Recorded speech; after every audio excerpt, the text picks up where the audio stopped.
Most people think to stand out in this business, you need to be the first one on top of the story or the person with the loudest voice or the biggest ratings. In truth, to stand out in the news business, you just need to ask the right questions and demand the right answers. INN. Provoke, inform, and change. We deal with issues that other networks won't. Well, hello everybody. Welcome back to the next episode of INN's Tweet Line Plus. It is, going to give a time and date stamp here. It is 8 hours and 39 minutes into the day of Thursday, December 8th, 2016. And we're back again. And the thing is that, as I said before, the issue with the uploads, if I wasn't clear, and sometimes I'm not that clear, because there's a lot of tangents to deal with. These tangents sometimes are qualifiers, and they help explain or put the statement in context. Because a lot of times, if you take something out of context, you don't understand properly. But in this short show here, there isn't a lot of time for the extra qualifiers. I have to sort of pare things down. And anyways, what I had been noticing is that in addition to the flattering re-uploads of various different videos, what I've been seeing is I've seen a relabeling of videos coming up, putting them up by an unknown group. You really can't go do a background research because there's nothing there you run into a dead end. And as you run into this dead end, and you see someone has taken footage from another time, maybe 2-3 years ago, brought it forward and saying, this is today's news. Right? Fake footage. We've seen this in the ABC, we've seen it in CNN, all the mainstream media, but now we're seeing it on YouTube. We're seeing the fake footage emerge again. And this fake footage started showing up after Donald Trump's win, after they started talking about this fake news. Well, who's putting out this fake news? This sort of, the fake videos. Right? Videos that are old, being brought back new again, and saying this is new footage, this is a new event happening. So if you've been on YouTube and you sort of been perusing all the different news channels, all the different truths out there, so on and so forth, you will see some of these videos coming back again and being uploaded as brand new. And they'll give new titles, they'll give you misleading titles. They have trending titles. In other words, there's an attempt to let's say this for Pizzagate, to throw a lot of chaff in the air. And this is chaff is a World War II reference.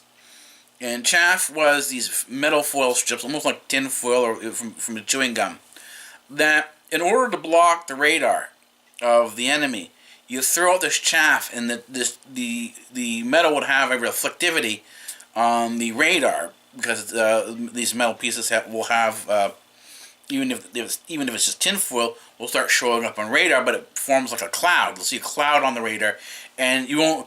So what happens? The blip of the airplane disappears into this cloud of chaff, and it's hard to determine what's real and what's not real. And so a lot of what's going on now, and this whole thing with Pizzagate and so on and so forth, you're getting a lot of chaff out there.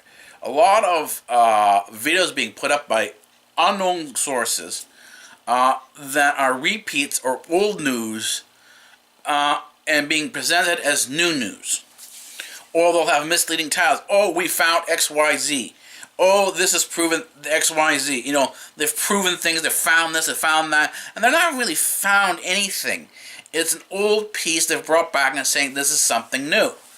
And I can almost guarantee you that people, as Lionel had said in his video about fake news, that people will jump to conclusions with this. And this is what I guess from a variety of different points of view, you could sort of see how this would come up by the establishment.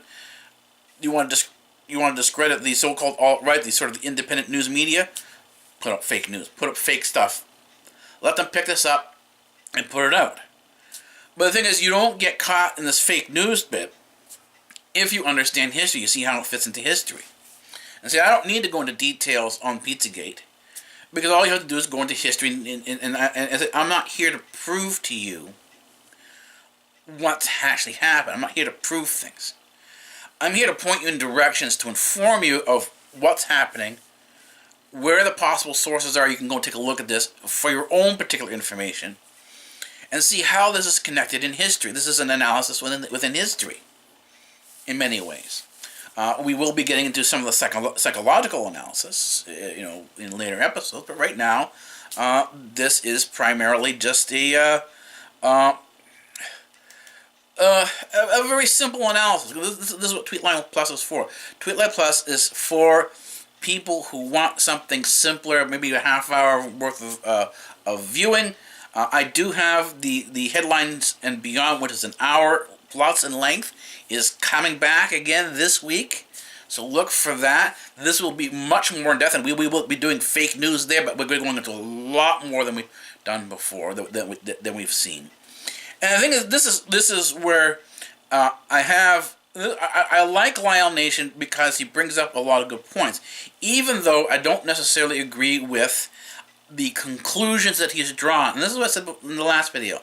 Sometimes the information in a video that you say, oh, that guy is completely wrong about his conclusion, will actually bring up very valid facts, or very valid evidence.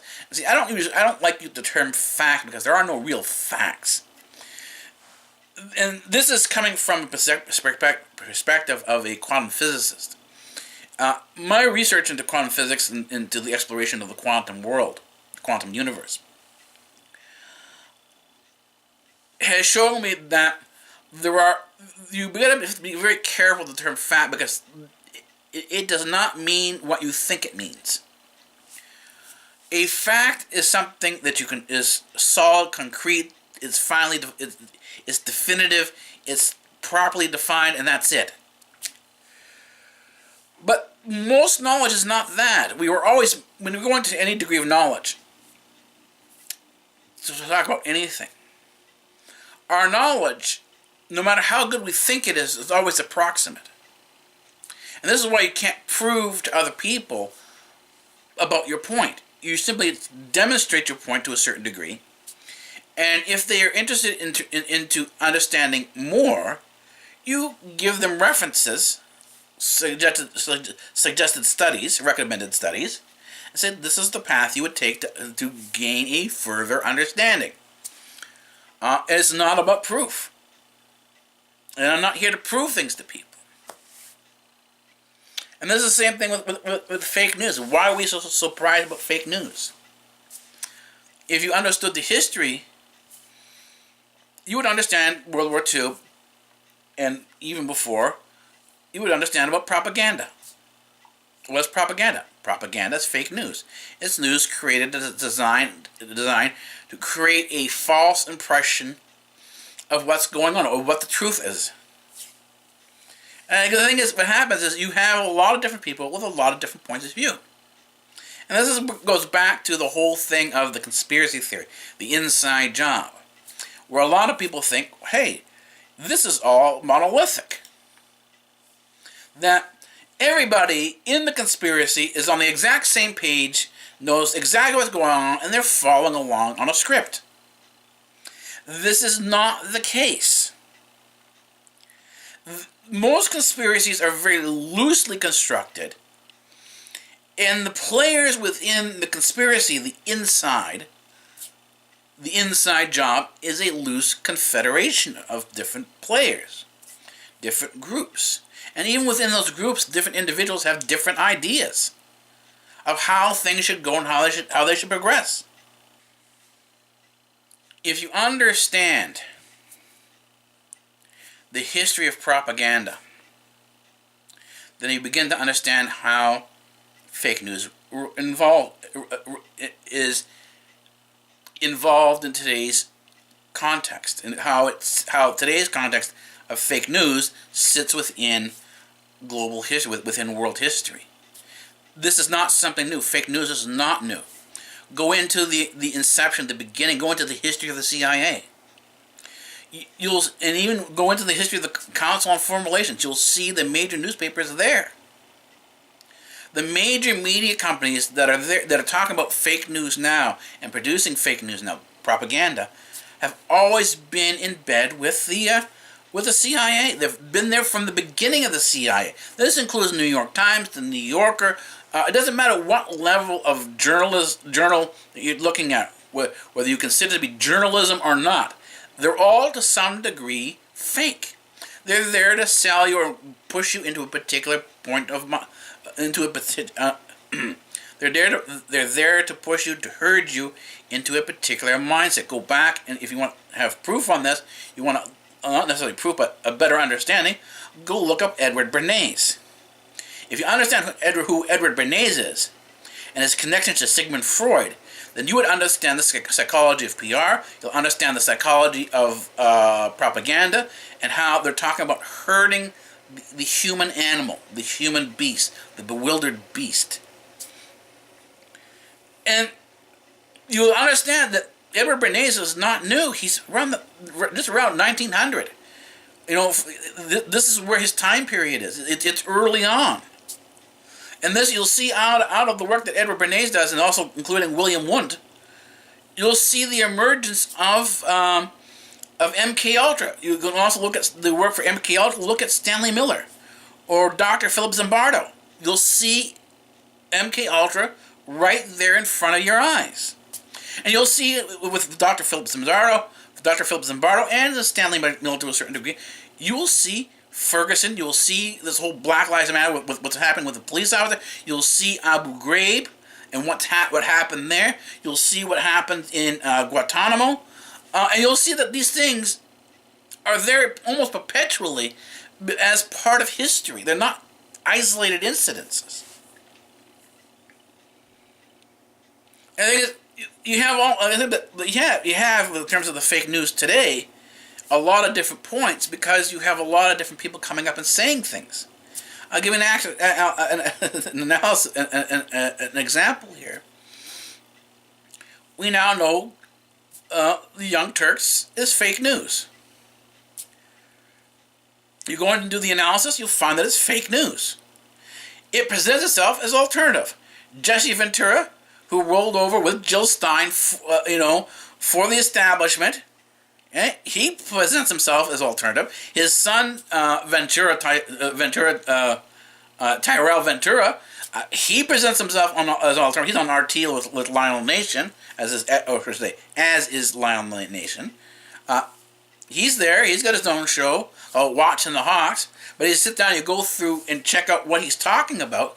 You'll find that he's missing out a lot of different things. If you actually sat down and did the research, you would say, well, why is he missing this stuff out? And he's not. He's deliberately leaving stuff out. He's not presenting the entire story. And you begin to understand that this is the way a lot of journalism is.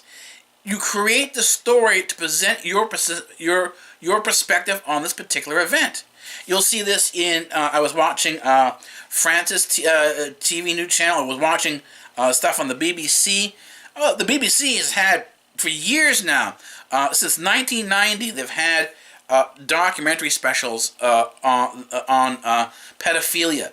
And they had numbers at the end of the show to call if you were a victim of pedophilia, to call, to talk to somebody. And, even George Bush went after pedophiles. George W. Bush created a law with the Immigration Service, ICE, to go after and arrest Americans who go on these sexual tourist adventures to have sex with young children.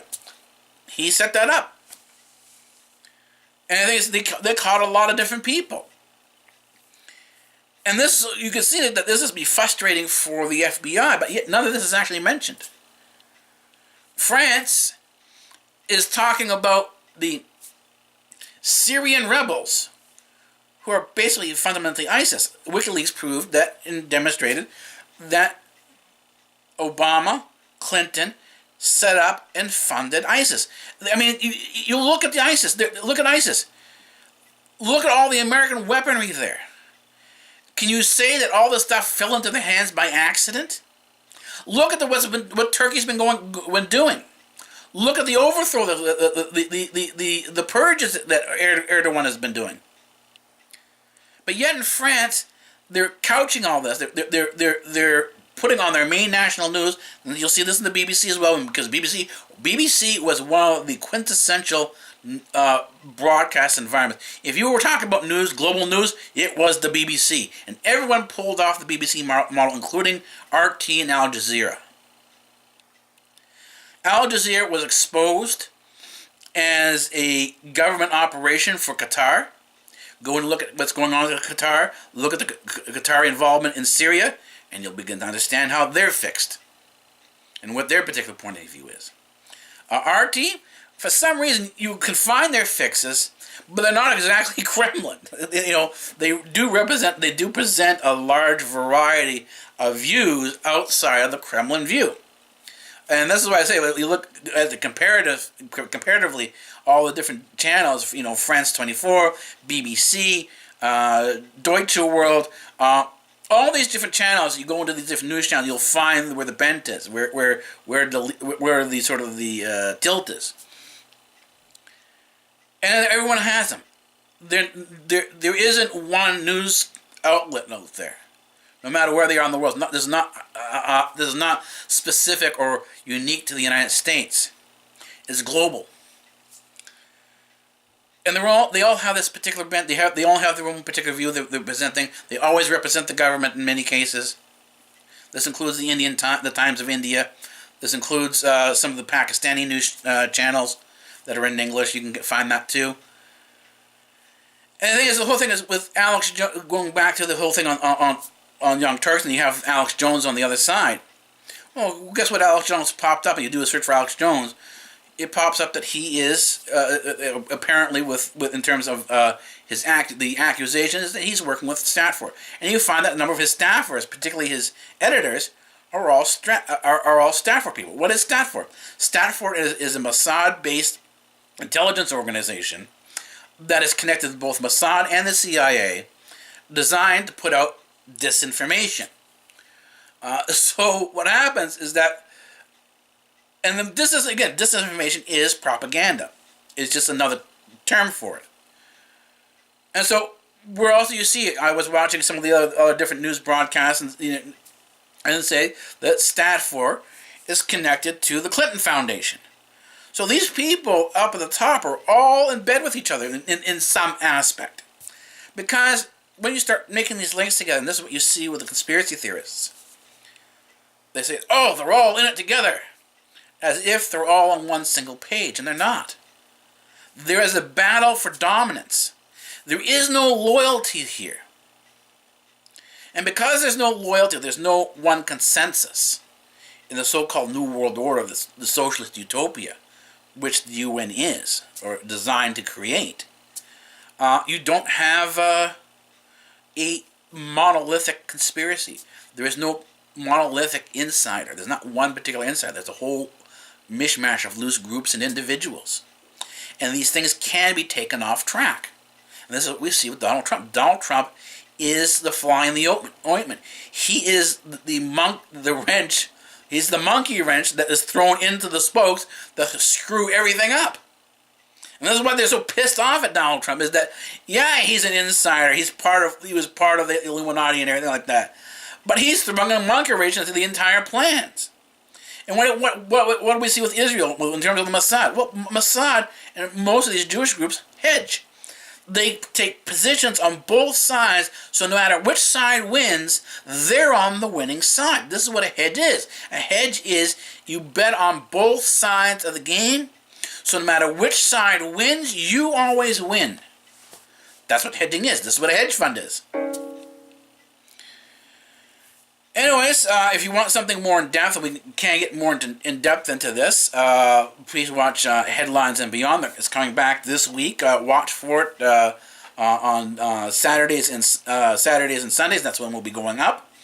If you liked our videos, please give us a thumbs up, subscribe, whatever. But my channel's not monetized, so it doesn't really matter.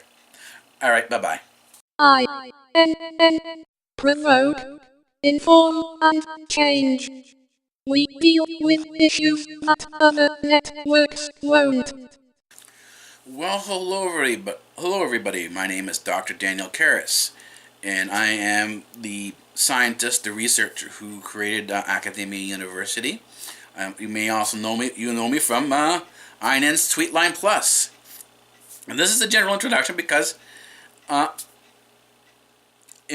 you're going to be seeing this at the end of Tweetline Plus today, it's also going to be the general advertisement for the free university, Academia University.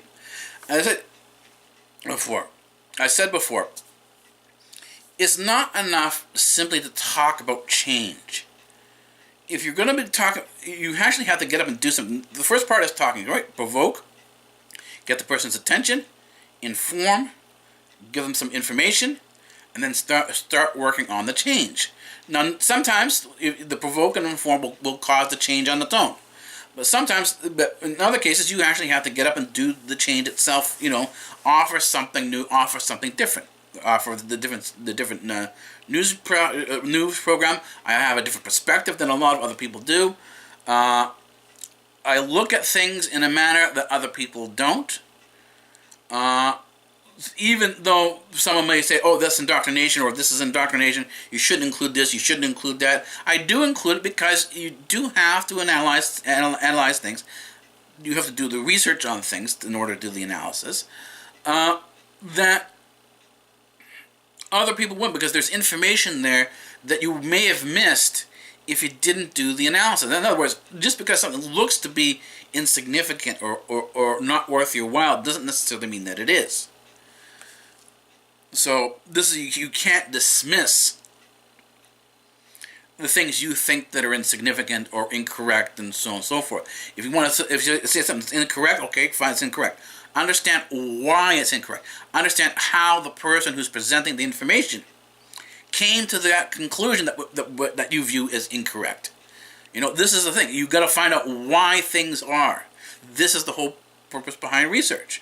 And ironically enough, most people don't do this type of research because they're not from the research environment. The standard environment today, your standard academic environment today, is a textbook academic environment.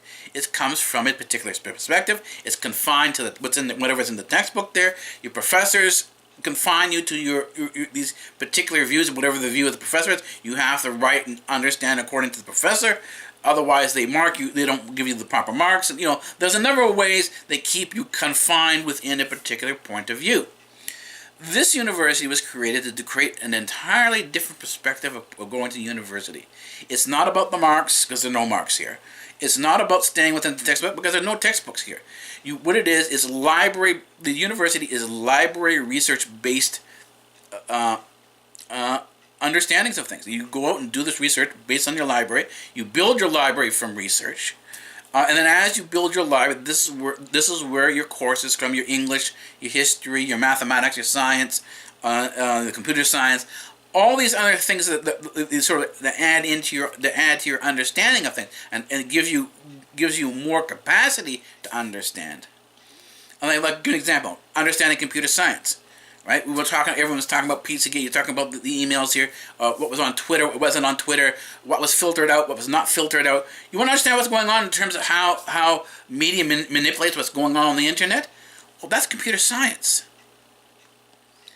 And I think there's a lot of this stuff that's in computer science isn't in the mainstream media. And it's not in your mainstream courses either. It's not in your textbook courses. You have to go outside the textbook. You do need, to a certain degree, a textbook to sort of give you your basic guidelines. But once you have your basic guidelines, then you can start going off and veering off and adding stuff to it that's simply not part of the textbook.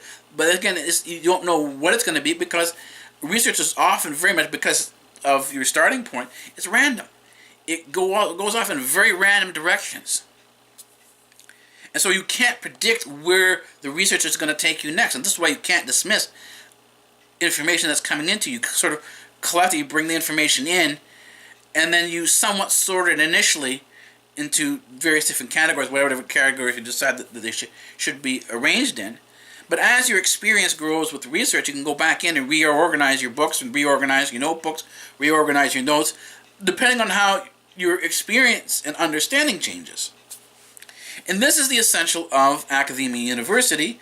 And why is this a change? Because academia university is open and free. There is no entrance requirements, and there is no tuition fee. All you need is a computer and a connection to the internet. And I've done the required work. I've been able to fit this tablet here. I've got the tablet here. I'll show you. Okay, this is my tablet, and I've been able to fit on here. I've been able to fit everything required. And that tablet cost me about $100. So for $100, you can get a tablet that allows you to fit the entire university experience on there. There is a link that I'll be putting below called Academia, aka DHMIA University.blogspot.com. It's at a blog there. You don't have to sign up for anything. That gives you the instructions on how to start. You can be any age. There is no age restriction. So if you want to enter it in, if you're in grade 3, you're 8 years old, you think, hey, you're smart enough, you want to do this? Go ahead, no problem.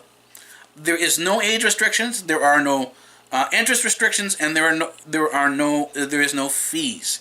I'm not charging any tuition. There's no fees to get set up. Nothing. It is completely an open and free education system, but it is research based. It's about building that library. And if you want to have some help and guidelines, well, BTS vlogs, my BTS vlog that I set up, they're all about the research that I'm doing. It's all about how I did my research. And you don't have to do what I did, but if you want to take some hints and get some ideas on where to start and how to build, well, it's all there. And the thing is, I will be producing more videos specifically for Academia University on Academia University TV, or called Academia University TV, or AKA UTV. I will be providing, filming various different shows, various different tutorial videos that will help you shape your education as you move along. So, I hope this helps. I said this is change. This is change. This is my first offering for change. I encourage you to go take a look at it. As I said, the university is free. All the necessities in terms of getting into the university is free, because I base it on the Google Plus platform. The Google platform has everything you need, including the ways to present things like YouTube and blogspot.com. They have all these different things that are free, that you can sort of give yourself a way of presenting the information. And the way you end up getting a degree, in order to get your degree, your bachelor's degree, you have to set up your presence on the internet and demonstrate that you have the capacity at this particular level. In other words, in addition to the paper, the real meat behind your bachelor's degree, your master's degree, your PhD, is the presentation that you have on the internet. In other words, the visibility. Your internet presence, your virtual presence, is what determines the quality of the degree that you have. Anyways, I hope this helps, and I will see you either on Tweetline Plus or BTS Vlog or anywhere on CyborgAlphaTV-Network. I hope you try out this free university. It's free. No restrictions. You can be anywhere in the world. See you then. INN. Provoke. Inform and change. We deal with issues that other networks won't.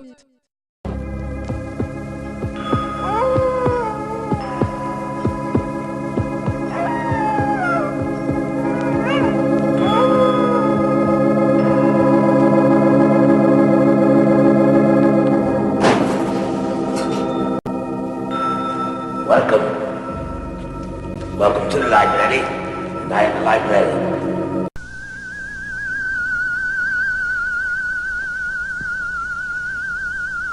I am the professor. And professor of what? Professor of physics. Oh, say, can you see by the dawn's early light Free speech rules here at Democratic Earth.